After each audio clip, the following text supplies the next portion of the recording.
Eutyrannus, un dinosaure que je ne connaissais absolument pas. J'ai appris son existence il y a peu et comme j'ai trouvé son nom stylé, j'ai voulu faire des recherches. Et franchement, je suis pas déçu.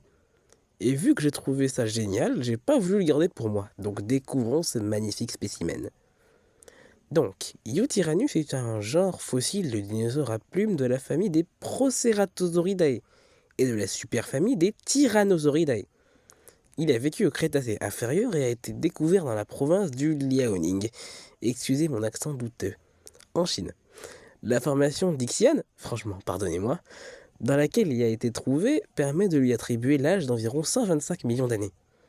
Une seule espèce est connue à ce jour, Eutyrannus wally. Cet animal est le deuxième plus grand des dinosaures non aviens porteurs de plumes connus au jour de sa découverte. Et tout ça selon Wikipédia.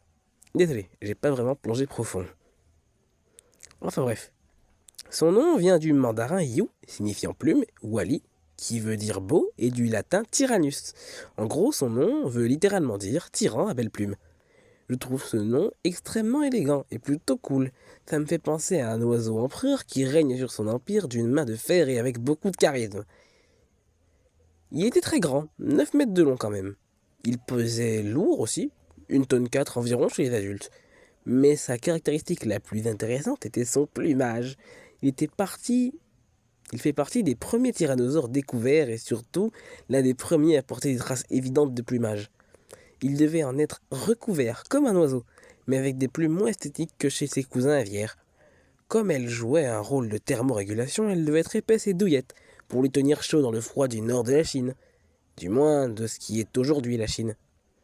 Difficile de savoir si elle avait d'aussi belles plumes que le prétend son nom, mais ça m'étonnerait à vrai dire. Ses plumes devraient ressembler à de la grosse fourrure douillette, parfaite pour un gros câlin, mais pas pour un défilé de mode. Autre caractéristique intéressante, il avait une crête. Alors ça paraît pas si commun. Ça paraît commun en vrai pour un dinosaure avec une crête. Il y en a plein.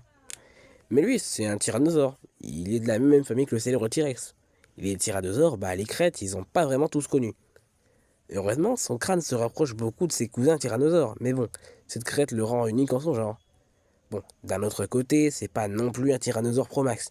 On le considère comme un tyrannosaure basal. En gros, c'est un tyrannosaure légèrement primitif. Ces trois doigts différents des deux habituels des tyrannosaures modernes, genre le T-Rex. En gros, il avait trois doigts, et les tyrannosaures modernes, plus optimisés, ils n'en ont que deux. Lui, il en avait trois, donc il est un peu plus ancien. Bon, c'est là que s'arrête ma petite découverte du Eutyrannus. J'ai clairement pas expliqué grand chose, juste ce que j'ai appris moi-même pour le moment. Donc les recherches sont toujours le meilleur moyen d'en savoir plus, si on se pose des questions. Je connais à peine ce dino et maintenant j'ai envie de le câliner, maintenant que je sais qu'il devait avoir un plumage douillet.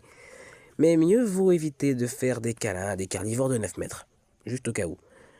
Sur ce, c'est tout pour aujourd'hui, je dirais. Peut-être que je sortirai autre chose, mais bon, ça reste à voir. Hein. Je n'ai pas forcément le temps, ni les moyens constants, mais on verra ainsi donc. Je vais vous laisser. Prenez soin de vous et merci d'avoir écouté un gars qui voulait partager ce qu'il a appris.